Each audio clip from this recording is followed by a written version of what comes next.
Welcome to the Short Funk Podcast. I'm Tom Barbalet. Today, the film Nerve. So, Nerve is one of those films that my wife and I had speculated on watching, but neither of us really wanted to watch.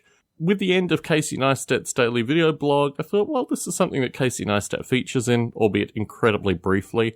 And I thought to myself, this is a film that is marketed to a much younger generation. People who are in their late teens, early 20s. I do periodically like to watch those kind of films just to get a sense of what the kids today are thinking about. And Nerve was interesting. I mean, it's interesting because it is very much mapped on this new hyper far right, hyper authoritarian perspective. The notion that political sensibilities and understanding exist in a very rigid dimension. And in this light, Nerve provides a narrative that I think only people that are modern people, people that have lived in the past 20 years where this is their only experience, can actually watch this film and get out of it something of substance. It's a curious means to actually review a film because I did genuinely enjoy some parts of it, but I think genuinely it's designed on a critique of hyper-capitalism, but also, underground hyper-capitalism, like hyper-capitalism that's actually a secret. See discussions associated with Vine and other related discussions in the Short Funk feed. What I find particularly curious watching Nerve is it's not a film where I would probably go back and watch it more than once through my general viewing, but I think I'm going to go back and watch it at some stage. To give some description associated with the plot, it's kind of a play on YouTube. It's kind of a play on getting as many viewers as possible and the links in which people will go to in order to do that, to either be a viewer or be an active participant.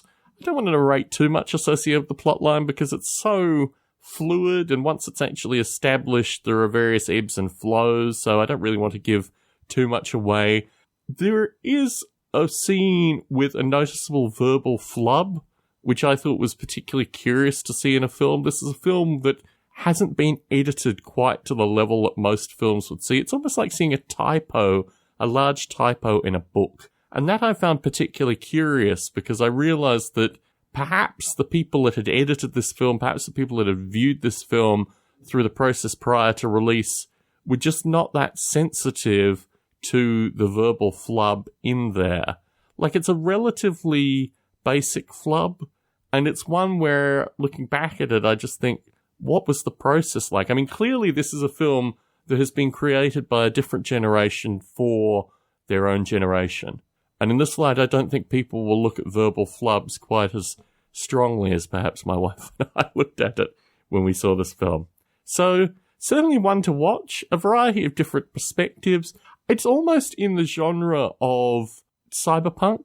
I mean, that's what's particularly interesting, that a lot of the imagery is really 1980s cyberpunk imagery, very much the documentary on William Gibson, which I think is a classic kind of cyberpunk video that I remember watching in the early 1990s. It came in the late 1980s. Lots of visual references to that. Also visual references from things like 8mm, which I thought was a strange homage to actually throw into a film. Very striking in that light, but one that I purchased, one that I'll go back and watch sometime in the future.